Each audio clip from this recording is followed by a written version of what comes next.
welcome to episode 23, part 1 of the full-time banter show. This is the Fantasy Premier League section.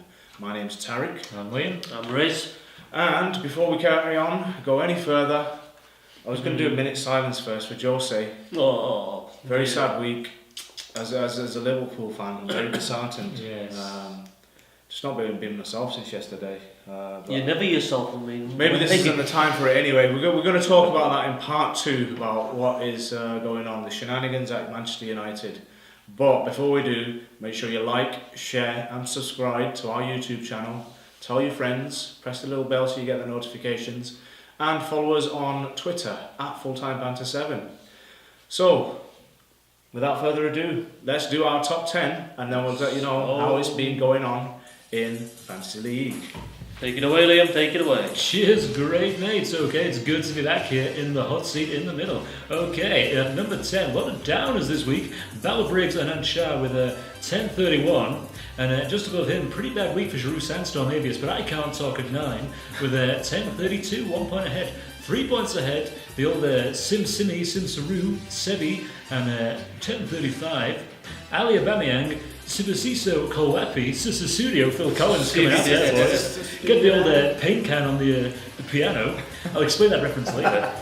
With 1,040 points, 1 point ahead of him, Mighty Reds Wannabes, Andrew Mercer with 1,041. It's jam tight in here with the Garfatron 5, Gary Watson on 1,043. Triple X Joe Gallagher at 4 with 1,046. Bit of a gap to number 3 there with Utah Kami and Gulshan Jane with 1,065.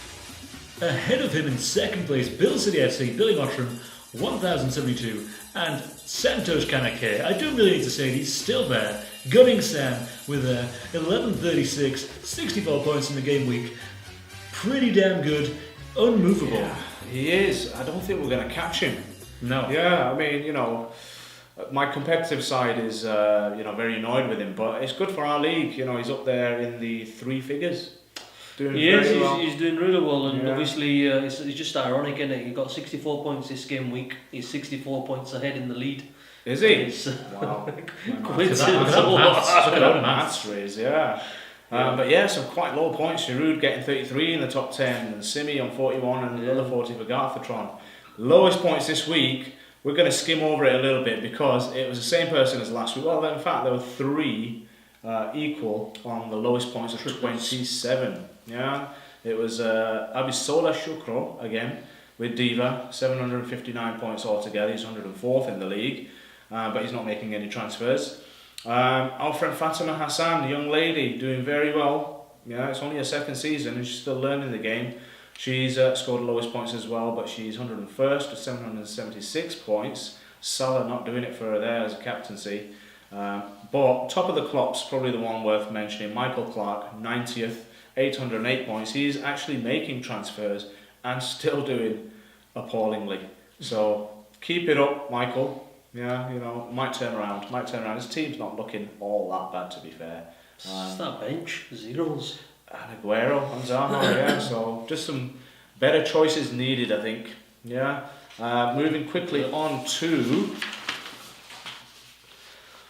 the highest points. Liam, who wants to do that one? Go on, Liam, go for it. Yeah, so highest points this week was Jordan Daig with a Feels Good Mane on 79 points. And looking at that, it is pretty strong across the board. Kane captaincy. Could have had a better choice with Sane or Hazard, but pretty damn good. The bench, interestingly, not a lot on the bench either, only 1 point from success, but didn't need it. Didn't need the bench. Delafeo, is that? Yeah. Delafeo. 13 points. Yeah, Watford doing well. Doing the stuff for him there. It's pretty damn good.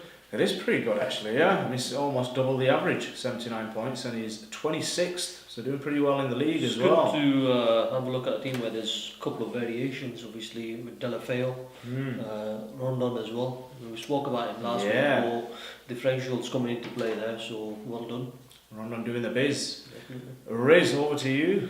Yeah, mine just fairly average week, to be honest with you. I mean, 55 points. Not really a great deal to talk about. Captain choice let me down. I went for Uga instead of Hazard. I did have it on Hazard. I flipped it on the last minute. But overall, I'm not too disappointed because you know what, I've gone up 2 places to 15th in the full-time Banter League, broken that 1,000 barrier points mark, 1,005 points. Rubbing it in. Up 19k, yeah, up 19k, 223.5 overall in the world rankings. So can't really grumble, and to be honest with you, without bragging, you know, it's a steady ship by me. I've not really set the world alight yet. I'm just taking it step by step. So hopefully, let's see what the second half of the I season noticed you got in your premium striker finally, Finally, and he'll bloody let you down. let me Yeah. down. Let me down. I mean, this has been the hardest thing over these past few game weeks is getting the captaincy right, hasn't it? Yeah. Yeah. I mean, obviously with Salah, Honestly, flipping heck. Yeah. I mean, yeah, you had Salah, but even but it's like when you guys had Aguero. Obviously, when people who had Aguero, and I think that's the flip side of it as well. When people had Aguero, they made the points there, and I think those And he that hasn't done it left since. him, he hasn't Yeah. done it since. So it's a bit difficult there. Over to you, Liam. I think we'll skip T for a second. Yeah, go ahead, We'll yeah. move to Liam. Yeah. Oh, shit. Tarek, how'd you do? come on, change the record, Liam. Come on. Change the record. To be fair, I went out Friday night, woke up. Well, no, when did the time to go to bed? 6 o'clock. Woke up at 5:30, went to bed at 6. Woke up properly. at 5:30. You were And in fell, bed. well, fell asleep downstairs, went up to bed at 6. Cool. And then I woke up at literally 25 minutes past 11, went on my phone and went, oh no, I better take March out because he's playing Sorry, March, Chelsea. Brighton were playing Chelsea, and then he actually scored. Yeah. Good So job that was you a never bit- had April, bro. That was a bit of a shitter, I know, yeah. So that was a bit of a shitter, but yeah, apart from that, just the big guns didn't really do anything. Sterling, Salah, still Sterling scored, but Salah and Aubameyang didn't do anything. So I just love the combination in your defence. 2-6-2-6, 2-6-2-6. I know. Make up a telephone on there, bro. So yeah, nothing to write home about, but couldn't. Give a fuck really. If this is, I can't really lead my own fantasy team. This is the problem. Like United are with Jose. No one's going to find me. Yeah. So I've kind of got to stick with it. You're But still living out the lottery. yeah. So down to 63rd now. Yeah. Down 8 places, 63rd. 879 points. Down all that progress you made because I was looking at your history and you had some green arrows. You had more than the two of us, I think. Yeah, regular green arrows, but all that hard work down the pan, down 243k to 1.63 million, which is your lowest so far. But still, Personal best.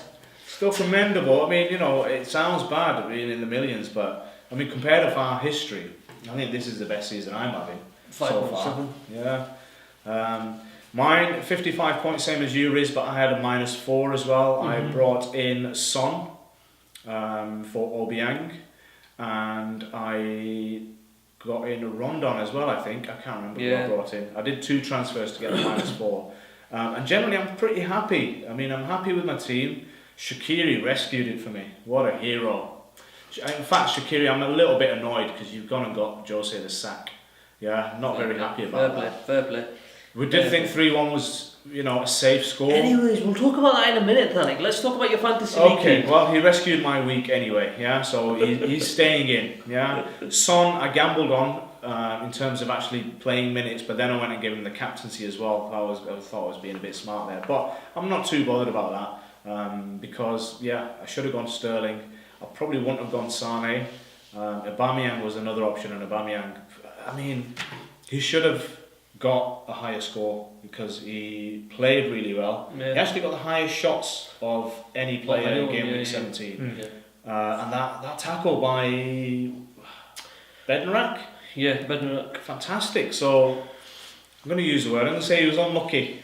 Yeah, he was unlucky. So Does that word we'll exist? talk about what we're doing with that team. But I've got 22 points on the bench, so that shows you how my week went. I could have been up there. I could have been a contender. Yeah, I could have been somebody. But that was me. 999 points. About to break the 1,000 mark. Up just 6k to 145.5k. That is that. But it's cool. So I mean, talking points for this week then, guys. I mean, one I know is you wanted to talk about goalkeepers, which I'd been thinking about past couple of weeks as well, because last week's show, I think it was last week. Last week's we did midfielders and strikers. Yeah, but I felt when I was talking about goalkeepers, because for a couple of weeks I've been thinking about changing Changing possibly it. to a set and Set and forget. Yeah, because I felt that there was no standout budget keeper like there was last season. I remember actually saying that. I don't think Fabianski's up there. But the figures say otherwise. Lo and behold. Yeah, the figures say otherwise. So, I mean, that's one thing. We're going to start talking about that. Later on, we'll talk about captaincy options as well. And we'll just talk about the mess that's about to ensue in the next 2 weeks. But yeah, I mean, I'll put these tables up for you. Similar to last week, and I've been putting them up on Twitter. We did defenders, and I did midfielders and strikers as well to show basically value and form in the last 5 weeks. With this one, I've had to go last 6 weeks because just looking at for stats for clean sheets and saves, I was only able to find them for a record of 6 weeks, and it was just too much hard work trying to break it down to 5 minutes. Fair play, no problem. But I mean, yeah, I'll let you guys take over, see what you think, what if anything. Well, to be honest with you, the only reason why I wanted to get hold of this because like I said, my keeper's set anyway. Yeah. The only time I've ever used Fabianski was last week and in the Derby game. Right, so you've got Alisson and Fabianski. Yeah. And you made the right choice in putting Fabianski in. Wow. So sometimes you just have to go with that instinct in it. Like I said, it's just for me. I always like try and experiment. Like I said, but I've just been at the cusp of thinking now with Alisson, can I get more value in my team if I remove Alisson from my team? Could I now potentially look at a rotation? Yeah. And looking at the stats before you even did this table, there wasn't really a great deal of points in like some of the top keepers like Edison and Lloris and Alisson. The same names that kept coming up was like Fabianski or Pickford, which you've obviously been bitten by a couple of times. Yep. But dwelling down on in terms of deep down looking at the statistics, he's not actually been doing bad. He is one of the favourable keepers. Hennessy's another, Patricio. But then it's how you take that gamble. But based on my own little interactions with these stats there from what he's put up, it's mainly around the fixtures. And if you get a positive run of fixtures, you're able to do a double transfer.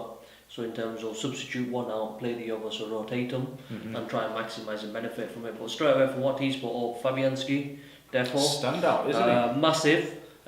In my opinion, I think Pickford, based on the last few weeks' stats from what you put up, is there, and the other one is going to be Hennessy, in my opinion. Yeah. Really, very much so in terms of what he's done so far. Obviously, saves and stuff like that, he hasn't got a great deal in comparison to the others. But his points are fairly decent. He's consistent. He's up there with 64 points. He's doing value 4.5, similar to Fabianski. The only difference in points is 5. Before I let you jump in, Liam, I'm just going to explain the table a bit as well, and because I was uncertain on certain things. Basically, I'd say ignore the first 3 columns. The points they've got overall for the season, which we know about. The points per million season for the average, because what we're looking at now is a concentrated last 6 game weeks. That's what we're going to look at, is their recent form. So that the season average will contradict in certain cases. And the points, so the most important being the points in the last 6 games weeks, the points per million, so how much value they're giving you, and then maybe go down a couple and look at the upcoming fixtures they've got against FDR4 plus, the top 6 teams.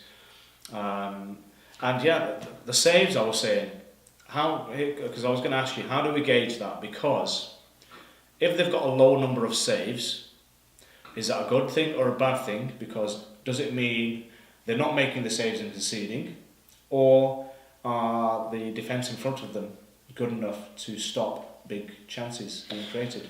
I'll let Liam go with that, but I've got my opinion on that anyway. Before you do, conversely, if there's a large amount of saves, is that just simply is that a good thing? Is it pointing to a weak defence, or they're getting save points, but at the same time, are they going to be conceding goals and stuff like that?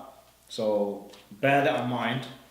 How many saves is it before it becomes a point? Is it 3 saves and they get a point? I think it is, yes. I would always rather have the clean sheets because in theory it's easier, because they might not save 3. The opposition just might have an off day. They might miss the target a lot. Whereas with a clean sheet, it's pretty much black and white what you're going for and what you're going to get. There's no way to sort of imagine how many shots they're going to face. So I would always be erring on the side of face less shots more chance of a clean sheet.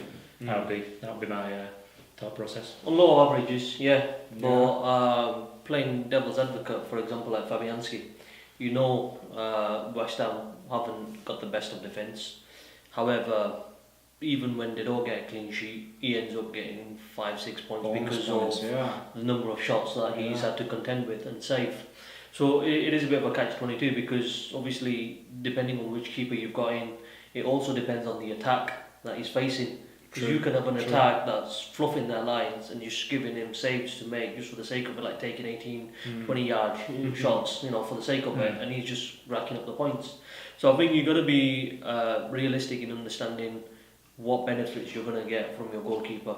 Is this goalkeeper a shot stopper? If he is, then he's going to save shots, which is probably going to give you some points, Likelihood is how good he is at assisting and distribution. I also look at that because like Edison, you look at that, he comes out, he plays the sweeper keeper role, Lloris as well. So there's different factors for me, that's what I look at. But in terms of negative points, I think from a goalkeeper's point of view, you got to remember, if you're going to put a goalkeeper in, for example, like if you use someone from Cardiff, he's got these different aspects where he's good at saving penalties, but the defence in front of him isn't always great.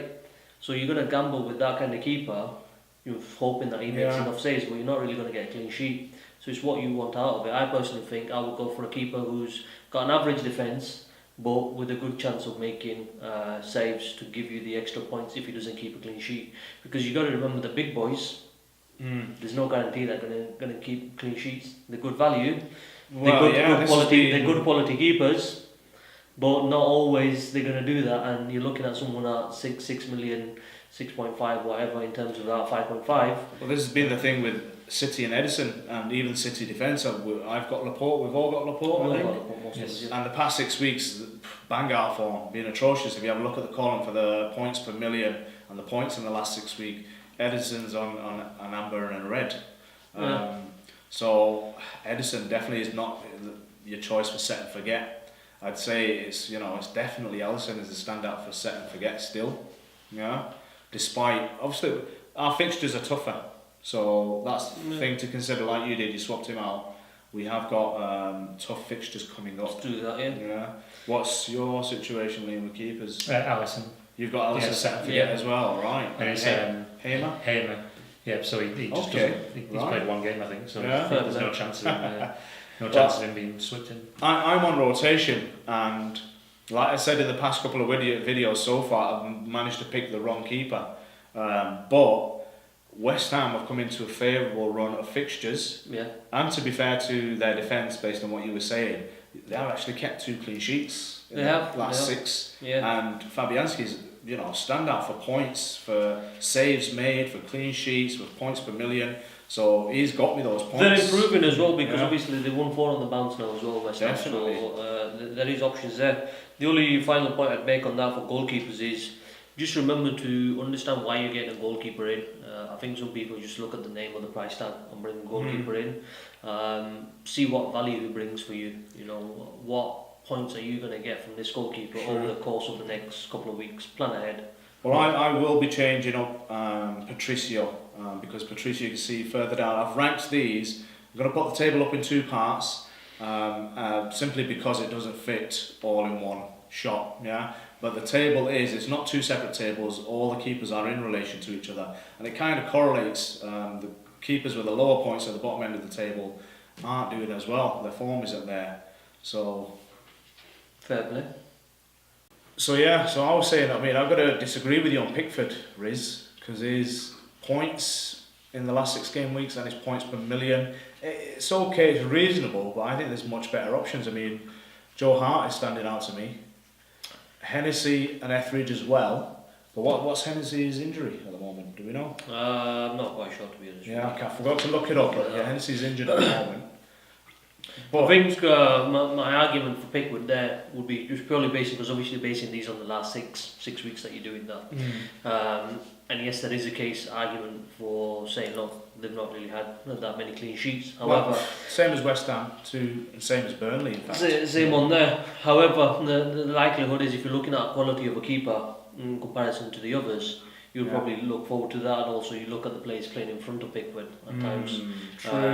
With that side of things, I think based on that, he's most likely over the Christmas period. I think he would probably be more favoured to get a decent run given the fixtures they've got coming up. Not just Christmas period until after the Arsenal game. The next 23rd of February is the next time they play somebody that's higher than a 3 difficulty.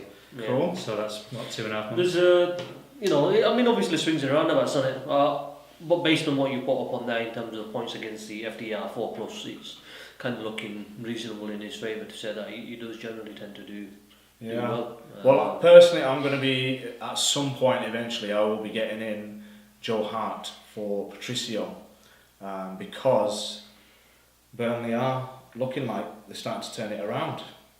And that leads us nicely into captain picks for next week and what's going on with the premium players. Yeah, because Arsenal have Burnley up next, and he's a favourite for the captaincy. But like I said last week, I just don't trust Arsenal. I don't trust Aubameyang. No, Aubameyang burned me last week, so we can do a fuck off. Yeah. I think it's a tricky one. I mean, I've got one eye on tonight's game with the Carabao Cup, which Liam doesn't like the name of. Arsenal Spurs, North London derby. And from what I've seen, both teams are playing fairly strong teams out there. Son starting for Spurs, Aubameyang starting, Lacazette on the bench again. You've got a couple of decent players out there. Eriksen is getting some minutes under his belt again, you know. Well, Son has scored, sorry to interrupt you there, Son has scored on 20 minutes already. Fair play. And I'm annoyed he's starting, because I'm hoping he starts on Saturday. I think he will, given that he didn't start last game week, just gone. You know, when you had him captain, obviously he came off the bench when he played, so that's possibly another thing. But we do know that there's rotation involved there. However, if Aubameyang ends up playing the full 90 minutes, which is a possibility, I think Lacazette is probably going to start ahead of him. And if that is the case, then my captaincy pick will probably have to be deferred to Hazard, because I've got Hazard. I don't have any other real premium names in my team. I don't have Sterling, I don't have Sane. So for me, it probably would likely to be Hazard. I got rid of Salah last week, which was kind of shrewd move.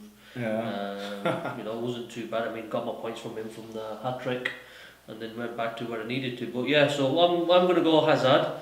I may even, possibly, if I feel like it, may take Aubameyang out and put in someone like a premium, someone like an average player, so I might get Rashford in. We'll talk about this, because I'm having similar thoughts. So let's see, because that'll probably give me money to maybe spruce up my midfield, or I might just hold my transfer. But then again, I've got my wildcard, which I'm going to use on the 26th. So let's see. Right. Well, I mean, just to give you the full rundown of fixtures and the candidates for captaincy, Salah and Liverpool are away to Wolves on Friday night. So remember, that's a Friday night deadline this week. Yes. Don't get caught out, 7 PM deadline, yeah? So Liverpool away. Firmino's stats are on the up, so he's one to keep an eye on. Firmino might be back in the game. So Salah away to Wolves. Arsenal, so Aubameyang and Lacazette are home to Burnley. Hazard is home to Leicester. Manchester City are home to Crystal Palace. Spurs are away to Everton. Yeah? Anything stand out to you there? Wolves have won 3 on the spin. So as much as Liverpool might be buoyant after the other day, Wolves tend to play better against the big boys.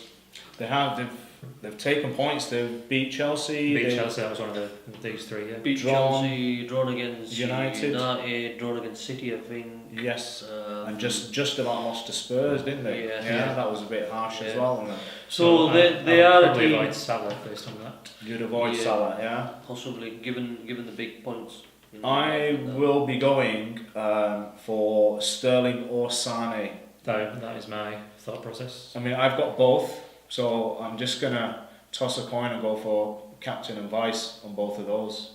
I think Sane just comes out ahead, so I might just, and he's due a haul. I don't think he played yesterday, did he? No. Did he? No. Sterling came on. I know Sterling came on. Sterling gave one yesterday. So Sane will most likely be my captain this week. But an interesting stat. I mean, a couple of stats here. I've got you this one for Kane. It turns out that Kane only really operates and scores when Eriksen is on the pitch. for more than 30 minutes. Interesting. Yeah. So of the games that Who the Ericsson, fuck does that as a stat? somebody did. It was Adam Hopcroft. Say thank you to No, fair play, but who looks at like, Kane owners. Yeah, it must be a Spurs fan. Must be. no, fair play. I'm just. Yeah. But Adam Hopcroft came up with these stats. He said that when Ericsson plays more than 30 minutes of a match, Kane scores. My boy. And that's 5 out of 5 so far. And of the 6 games when Ericsson hasn't played or has played less than 30 minutes, Kane hasn't scored.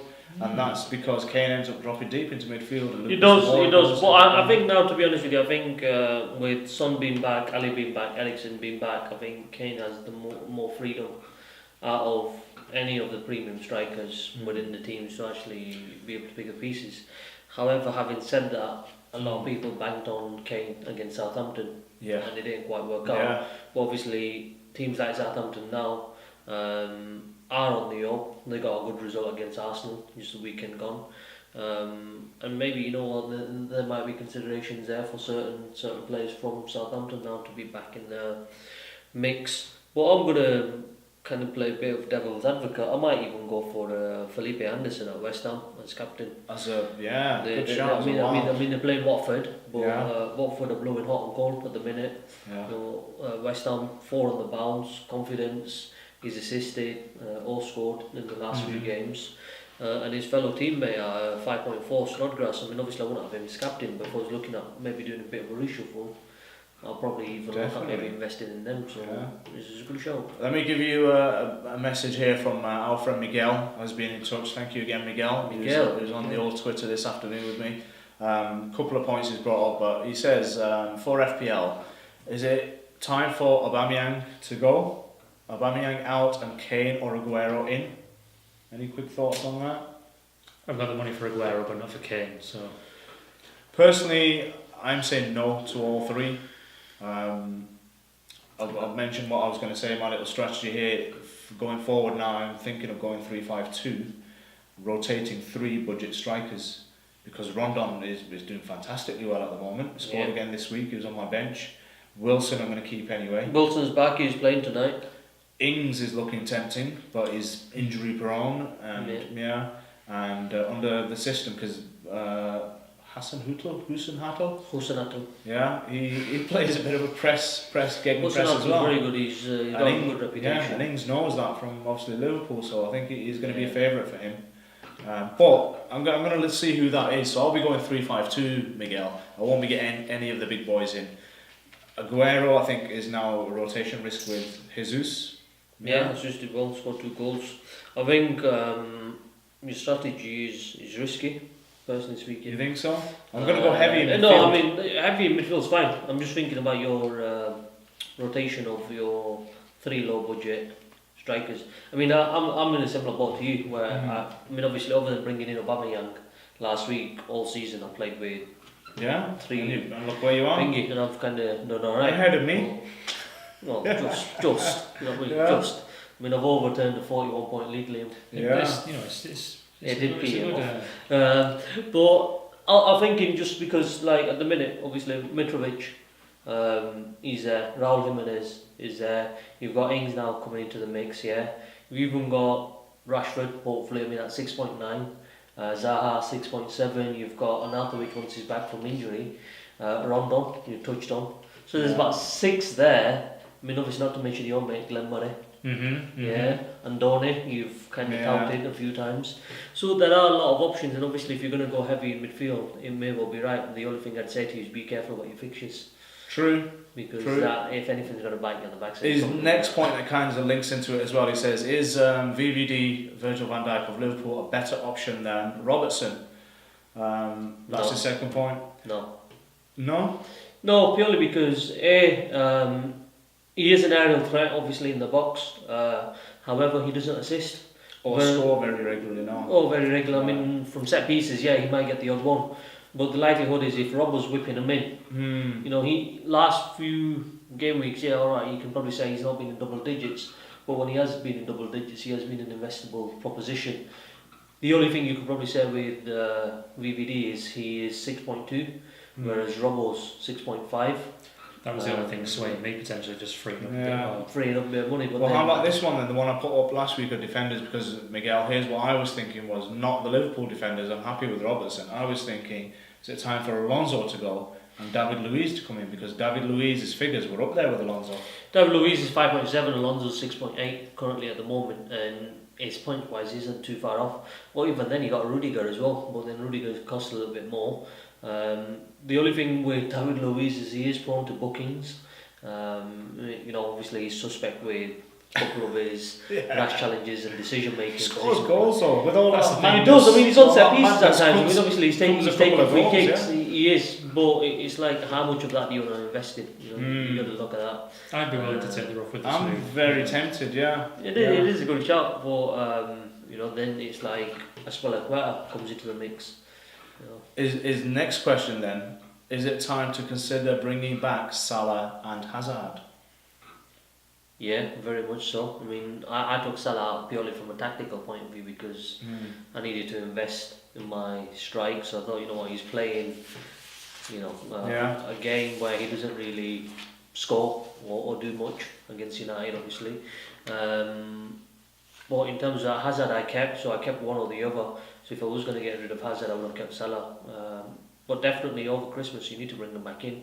The only downside to Liverpool is that they're playing two of the other big boys. They're playing Chelsea and then they're playing City by the end of the year. So so debate about Hazard definitely. Maybe hold on Salah. I think in the new year fixtures turn for Liverpool a little bit. So maybe time. Yeah.